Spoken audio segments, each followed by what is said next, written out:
hero is someone who quietly plays the cards they've been dealt. A hero is someone who's passionate about what they do. A hero is a person who shows up just when you need them. A hero is someone who guides you in life and puts you on the right path. My heroes are women who have made a difference and have become my role models and set a higher standard for me in my own life. A hero is someone who prevails, perseveres in the face of adversity. A hero is someone who makes a difference that benefits others. My hero was my mother, Bernice Mundy Haggerty. She moved to Andover in 1936 at the age of 14. She immediately adopted the town and got involved. One part of her life that was very important was politics, local, state, and national. She loved nothing more than a really good political discussion, and she enjoyed it even more if everyone involved was a Democrat. She was also a champion of many causes in town. Save Abbott Academy, save the town hall, save Will Hall, build a new senior center. She felt it was her duty to know the goings-on in town, to get involved, to speak her mind, and make things happen. Shortly before her passing, she told me that she just wanted to be relevant once more. Bernice, you were relevant, and you did make a difference. So Peggy Keck is my hero. Her land acquisition had a huge impact on Avis and the town.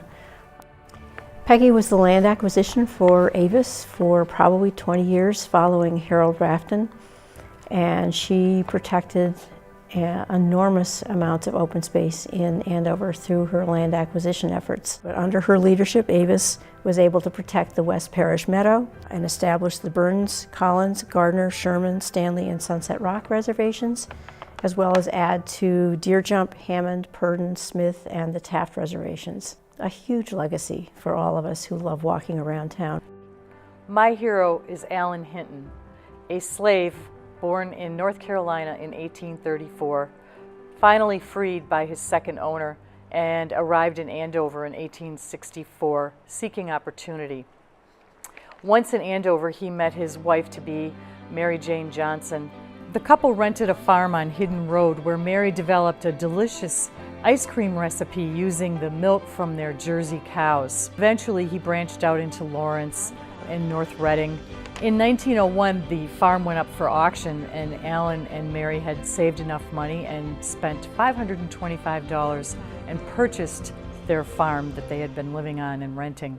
Allen died a highly esteemed and well-liked man in 1912 after a very successful business career. So in picking Dorothy today as my hero, she not only is a hero in the individual aspect, that she continues to volunteer to her community, but she represents all the World War II generation. Everybody was going in. All my friends were going in, and I wasn't going to stay here. You had to be 20, and I was only 18. So I changed my birth certificate. My mother knew that if she didn't do it, I'd sign her name. Tried to get into the Marines. They took one look at me, they said, "You out." I said, "Why?" "Well, you only have 4 toes on one foot and 5 on the other. We don't want you." So I went to the Navy. "We don't want you." So I went to the Army. "Oh, we take you, we take anybody," they said. There was a girl sitting next to me, and I said, "What are you taking?" She says, "The Air Corps." Okay.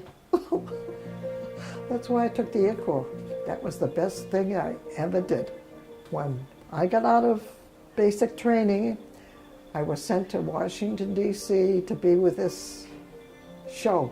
We called it Shot from the Sky. But it was all parts of enemy planes that had been shot down.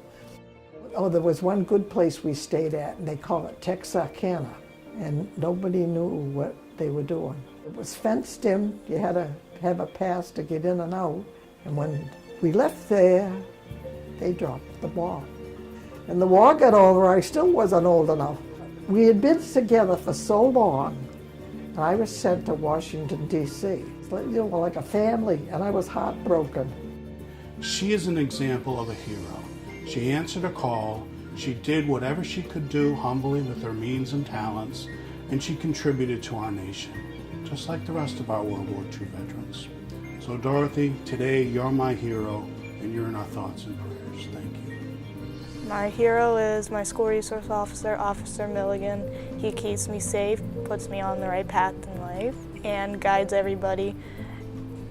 I have conversations with him about my academics, about whenever I'm having a bad day, I talk to him about it. He helps me through it. He always says, just put it behind you. He tells me to keep bringing those grades up. Also, whenever I see him in the morning, I ask him, am I a troublemaker? He says, yes, but I'm like, no, I'm a nice person. Andover Historical has been a real hero for the Andover Tomorrow project. When we first started, it was, what's the framework? And we realized it was Andover's history, that everything we were trying to do looking forward, we'd wrestled with in the past. Andover High School has an environmental sustainability internship class, and the students keep being amazed how we have this class about science, but that history is all over the science that they're learning. And we've learned these lessons before. Yeah, when I found my way into the internship class, I really didn't expect to be working with history or with the Historical Society at all, and it ended up being a really great surprise.